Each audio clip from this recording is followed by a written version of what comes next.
अस्सलाम वालेकुम dear students. आज जो है वो हम पढ़ेंगे gaseous exchange in man. Gaseous exchange इंसान के अंदर होने के लिए उसको एक रेस्पिरेटरी सिस्टम अल्लाह ने अता किया है जिसके थ्रू गैसियस एक्सचेंज होता है। और ये गैसियस एक्सचेंज एक सेल लेवल पर भी प्रेजेंट होता है।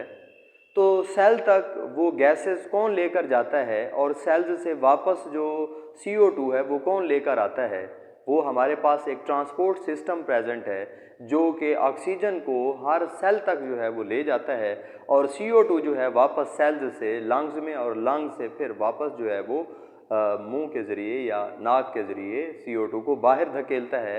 वो सिस्टम है ट्रांसपोर्ट सिस्टम। तो ये जो है वो हम पढ़ेंगे कि दो कंपोनेंट्स हैं हमारे पास गैसेस एक्सचेंज के लिए। One is called as air passage way और दूसरा है लंग्स। एयर पैसेज वे, जी एयर पैसेज वे जो है इसको बोलते हैं हवा का रास्ता। हवा किन किन रास्तों से एक्सटर्नल इन्वायरमेंट से इंटरनल बॉडी के अंदर होती हुई लंग्स में जाती है वो हम पढ़ेंगे।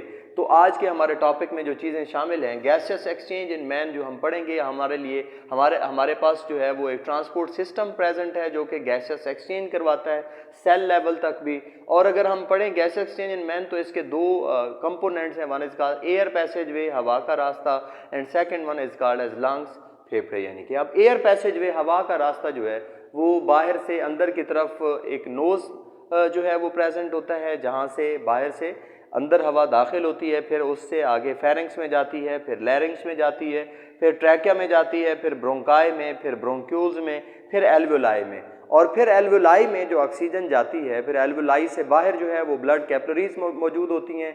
ये ऑक्सीजन जो है वो एल्वुलाई से ब्लड कैपिलरीज में दाखिल हो जाती है और ब्लड कैपिलरीज में जो CO2 होता है वो ब्लड कैपिलरीज से एल्वुलाई के अंदर ट्रांसफ़र हो जाती है। और ये जो ट्रांसफ़र होती है ये थ्रू द रेस्पिरेटरी सरफेस उसको बोलते हैं। जो एल्वुलाई की जो इंटरनल मेम्ब्रेन है वो मोइस्ट होती है जिसकी वजह से CO2 जो है वो ब्लड कैपिलरीज से अंदर डिफ्यूज़ कर जाती है एल्वुलाई के अंदर, और एल्वुलाई से ऑक्सीजन जो है वो डिफ्यूज़ कर जाती है कैपिलरीज के अंदर।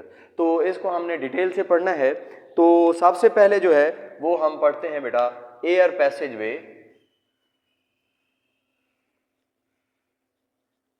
एयर पैसेज वे यानी कि जिसको हम हवा का रास्ता बोलते हैं, ये हवा का रास्ता जिन हिस्सों पर मुश्तमिल है, सबसे पहला जो पार्ट है that is called as nose. Nose को अगर हम देखें तो फिर इसके दो कंपोनेंट्स हैं further. One is called as nostrils and other is called as nasal cavity. बेटा अगर हम इसकी स्ट्रक्चर ड्रा करें तो आप स्ट्रक्चर से भी इसकी जो है वो फर्दर अंडरस्टैंडिंग जो है वो बिल्ड कर सकते हैं।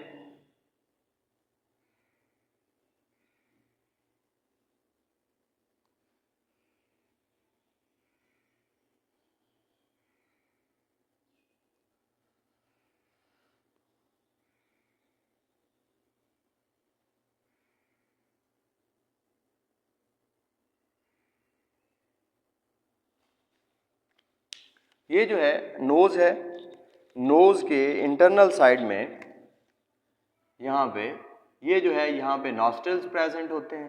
तो मैं यहाँ पे लिख देता हूँ बेटा दीज आर नॉस्ट्रिल्स, और यहाँ पे एक कैविटी प्रेजेंट होती है।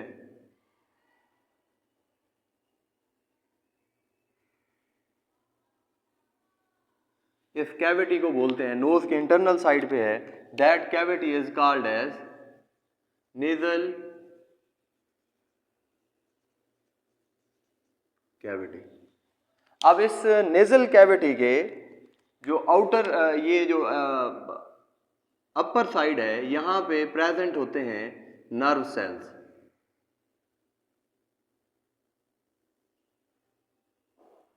नर्व सेल्स प्रेजेंट होते हैं।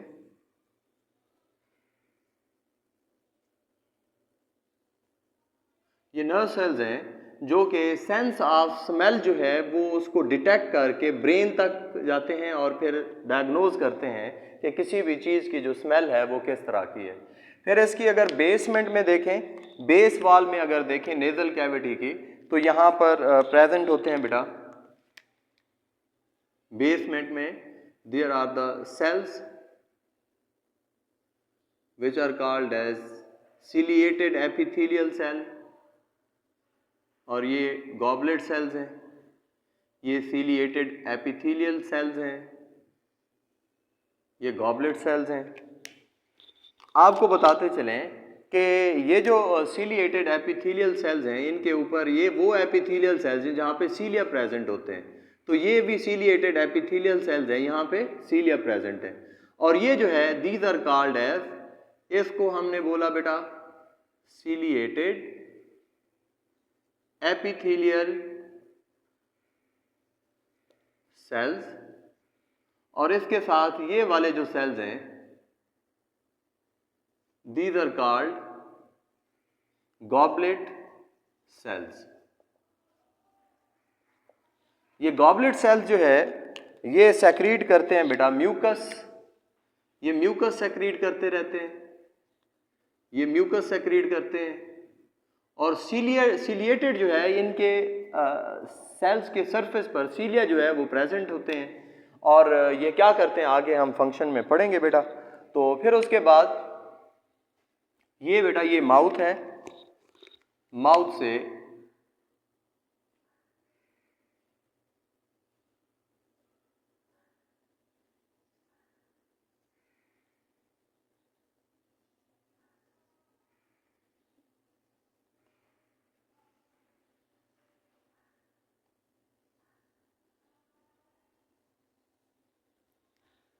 ये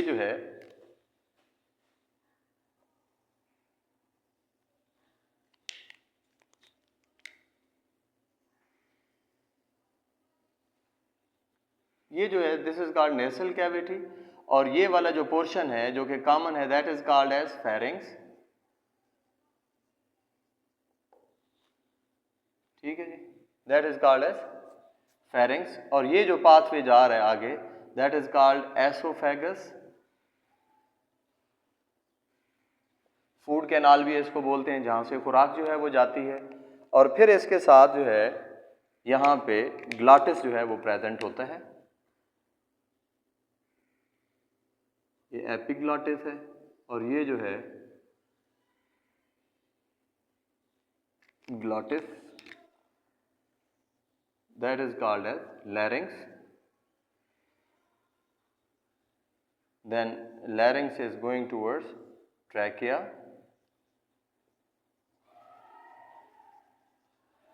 ट्रैकिया के बाद जो है अगली स्ट्रक्चर है बेटा दैट इज कॉल्ड, ये जैसे ही चेस्ट कैविटी में इंटर होती है ये डिवाइड हो जाती है दो पार्ट्स में which are called as bronchi.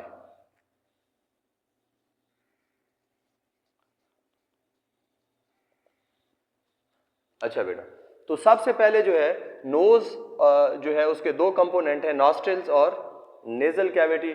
Knows जो है वो आपको बताते चले बेटा एक्सटर्नल स्ट्रक्चर है जिसके ओपनिंग जो है आउटसाइड पर प्रेजेंट है which are called nostrils. Nostrils से क्या होती है ऑक्सीजन जो है वो इन हो जाती है, नॉस्ट्रिल से जैसे इन होती है तो अंदर क्या प्रेजेंट है, एक खला प्रेजेंट है जिसको कैविटी बोलते हैं that is called as nasal cavity. यहाँ पे डायग्राम में देखें तो ये नॉस्ट्रिल्स हैं और अंदर जो है वो नेजल कैविटी प्रेजेंट है। नेजल कैविटी के अंदर हेयर प्रेजेंट होते हैं और इसके साथ यहाँ पे म्यूकस सेक्रीट किया जाता है गॉबलेट सेल से, और यहाँ पे सीलिया प्रेजेंट है किस पर, सीलिएटेड एपिथेलियल सेल्स पर।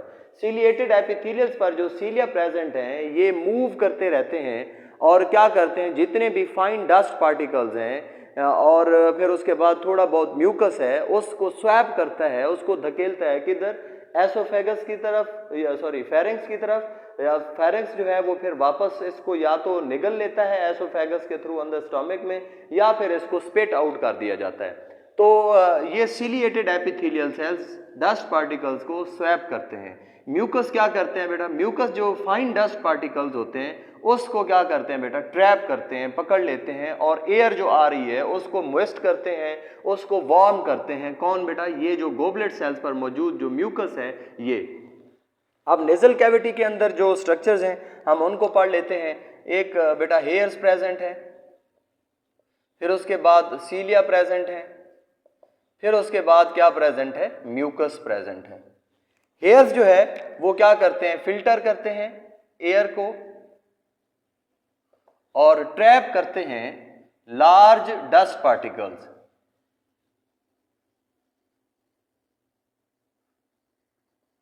लार्ज डस्ट पार्टिकल्स सीलिया जो है ये क्या करते हैं, स्वैप करते हैं, धकेलते हैं बेटा किसको, म्यूकस प्लस जो डस्ट पार्टिकल्स हैं उनको किसकी तरफ, फेरिंग्स की तरफ, फेरिंग्स की तरफ। तो ये जो है म्यूकस क्या करता है, म्यूकस जो कि सेक्रीट होता है बेटा, मैंने आपको पहले से बताया गॉबलेट सेल से म्यूकस जो काम करता है वो first of all that moist the air, अगर एयर ड्राई है तो उसको मोइस्ट करके लंग्स में भेजा जाता है।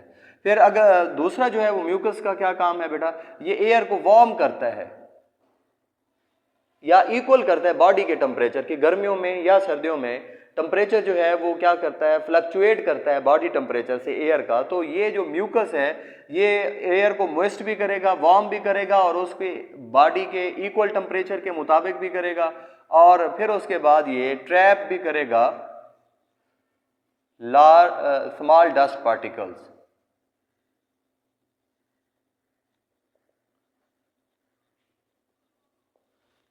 जी बेटा, एयर पैसेज वे जो है वो हमने पढ़ा कि वो नोज पर प्रेजेंट है और उसके बाद फर्दर भी स्ट्रक्चर्स हैं। सबसे पहले हम नोज को पढ़ लेते हैं। नॉस्ट्रल्स इसमें प्रेजेंट होते हैं, ओपनिंग्स हैं नोज की एक्सटर्नल साइड पे। फिर उसके बाद नेजल कैविटी है, नेजल कैविटी के अंदर ये कैविटी खला को बोलते हैं, इस कैविटी के अंदर हेयर्स प्रेजेंट होते हैं, सीलिया होता है, म्यूकस प्रेजेंट होती है, और हेयर्स क्या करते हैं, जो फिल्टर करते हैं एयर को और लार्ज जो डस्ट पार्टिकल्स हैं उनको ट्रैप करते हैं। सीलिया जो है ये क्या करती है बेटा, स्वैप करती है वो जो डस्ट पार्टिकल्स ट्रैप हुए हैं नेजल कैविटी के अंदर, और जो म्यूकस है उसको फेरेंक्स की तरफ जो है वो धकेल देते हैं।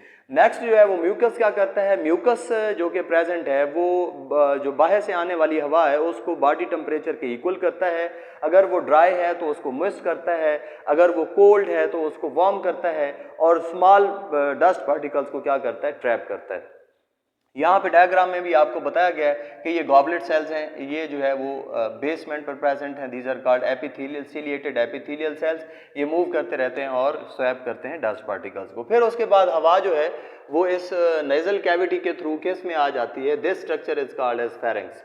अब फेरिंग्स के बारे में पढ़ते हैं कि ये जो फेरिंग्स होता है बेटा, फेरिंग्स ये वो पाथवे है that is common for the food and air. ये एमसीक्यू आता है कि ये क्या है बेटा, ये कॉमन पाथ है फॉर फूड एंड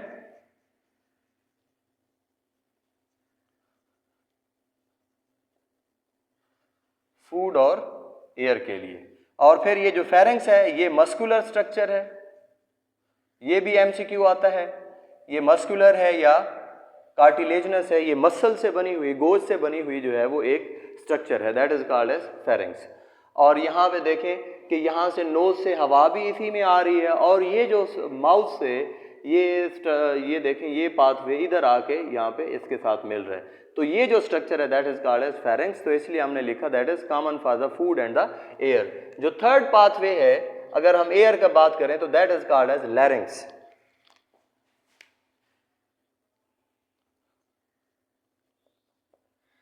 लैरिंग्स का दूसरा नाम बेटा एमसीक्यू में मोस्टली पूछा जाता है, it is also called as voice box. इसको वॉइस बॉक्स क्यों कहते हैं, क्योंकि जो हवा है इसके साथ टकराती है तो वाइब्रेशन प्रोड्यूस होती है, और उस वाइब्रेशन से जो है वो क्या होती है, साउंड प्रोड्यूस होती है। तो इसलिए इस लैरिंग्स को क्या बोला जाता है, that is called as voice box. इस लैरिंग्स की जो कैविटी होती है, the cavity of the larynx is called glottis, और उस ग्लॉटिस के ऊपर जो कवरिंग प्रेजेंट होती है that is called epiglottis. AP mean over, उस कैविटी के ऊपर जो कवरिंग प्रेजेंट है दैट इज कॉल्ड एपीग्लॉटिस। अब ये देखें, ये जो कैविटी है ये लैरिंग्स है पूरा, हम इस कैविटी को बोलेंगे, ये जो कैविटी है that is called as glottis, और इसके ऊपर जो कवरिंग है ये आपको कवरिंग नजर आ रही है दैट इज कॉल्ड ग्लॉटिस।